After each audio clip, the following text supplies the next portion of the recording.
এই দুধ এমন একটা খাবার, এটা খেয়ে হজম করতে পারলে আজীবন বেঁচে যাবে।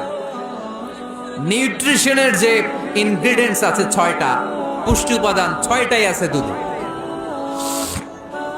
এজন্য আল্লাহ রাসূল সাল্লাল্লাহু আলাইহি ওয়াসাল্লাম দুধ বড্ড পছন্দ করতেন আর বলতেন, আলাইকুম বি আলবানিল বাকার, তোমরা গরুর দুধ খেও, ফা ইন্নাহা তুরাম্মু মিনাল আশজার, কেননা গরুর দুধ এটা ঘাস লতা পাতার নির্যাস। গরু কি খায়? ফাস্ট ফুড খায় না? গরু বার্গার খায় না? ফ্রেঞ্চ ফ্রাইজ খায় না? টিক্কা খায় না? চিকেন কাবাব? গরু কি খায়? এই ঘাস খাবেন, মানে শাকসবজি খাবেন। গরু ঘাস খায়, এজন্য গরুর পেট থেকে দুধ বের করে দেয় কে? আলাইকুম বি আলবানিল বাকার, তোমরা গরুর দুধ খেও। কত বড় ডাক্তার ছিলেন বিশ্বনবী মুহাম্মদ সাল্লাল্লাহু, এমন বিশ্বস্ত নবী, যেটা খাইতে বলছে ওইটা খাইলে ডাইরেক্ট অ্যাকশন।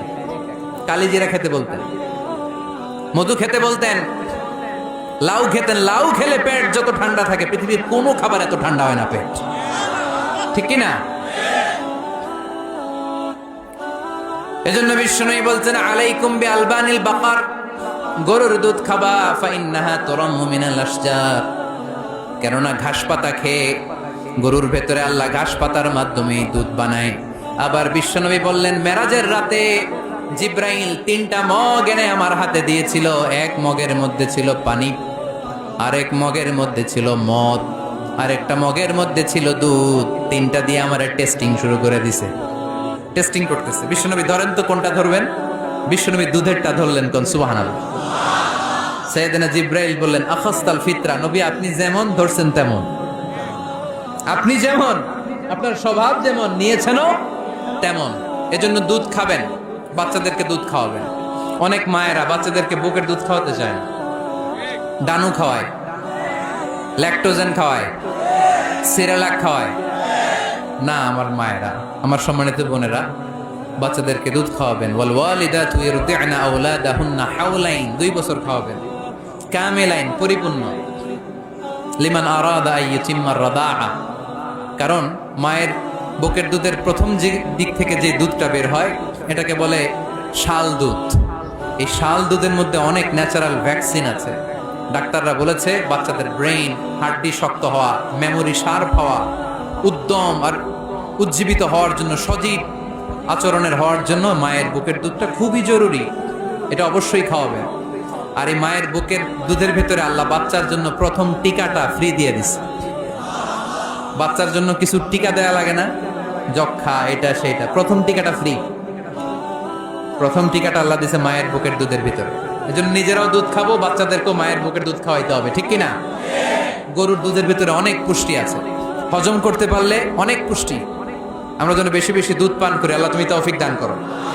তাহলে দুধের এই কথা কোরআনে যা আছে, সায়েন্স তাই বলছে। কোরআন বলছে 1000 বছর আগে, সায়েন্স এখন খালি ঘোষণা দিতেছে বাচ্চাদের দুধ খাওয়ান, গরুর দুধ খান, এটাতে উপকার আছে। তার মানে এই প্রাণীকুলের ব্যাপারে প্রাণীবিদ্যার যে তথ্য, কোরআন আর বিজ্ঞান মিল আছে না নাই? এরপরে কোরআন বলেছে মধু খাও, লিকাওমি ইয়াতাফাক্কারুন, চিন্তাশীলদের জন্য। এই মধুর মধ্যে আল্লাহ চিন্তা রেখে দিয়েছেন। আওহা রাব্বুকা ইলান নাহাল, আল্লাহ মধুরে মেসেজ পাঠাইছে। আমরা মোবাইলে কি পাঠাই? এই মেসেজ আমার মোবাইলে আসে, আমার বন্ধু আমারে পাঠাইলে আরেক জায়গায় যায়, শুধু আমিই জানবো। মৌমাছির আল্লাহ যেটা পাঠাইছে এটা মৌমাছি বুঝতে পেরেছে। আনিত্তাখিদি, আল্লাহ অর্ডার করার সময় নারী মৌমাছিকে বলেছে, এটা মুয়ান্নাসের সিগা। আপনারা যারা আরবি জানেন, আলেম ওলামা ইকরাম যারা এসেছেন তারা জানেন, ইত্তাখিজ এটা মুযাক্কার, পুরুষের জন্য। ইত্তাখিদি মুয়ান্নাস, নারীদের জন্য। আল্লাহ মৌমাছিকে যখন বলেছেন মৌচাকের বাসা বাঁধো, তখন আল্লাহ পুরুষ মৌমাছিরে বলে নাই, বলছে নারী মৌমাছিকে। কোন মৌমাছিকে? কার্ল ভন ফ্রেশ নামে একজন অস্ট্রিয়ান বিজ্ঞানী, এই সায়েন্টিস্ট গবেষণা করে দেখেছে মৌচাকের বাসার মধ্যে পুরো মৌমাছির সব কার্যক্রমের প্রধান যে থাকে এটা পুরুষ মৌমাছি না, এটা নারী মৌমাছি। সুবহানাল্লাহ, এত আসতে। অস্ট্রিয়ান এই সায়েন্টিস্ট একটা বই লিখেছে, দ্য ডান্সিং বিজ, কিভাবে ফাসলুকি সুবুলা রব্বিকি যুলুলা। এইখানে মৌচাক আর মধু আনতে যায় 5 মাইল দূরে, এরপরে আবার এই রাস্তাটা চিনে মৌমাছি যে আসে ওরে রাস্তা চিনায় দেয় কে? আল্লাহ সিক্রেট মেসেজ দিয়ে বললেন, ইত্তাখিদি, ঘর বানাও।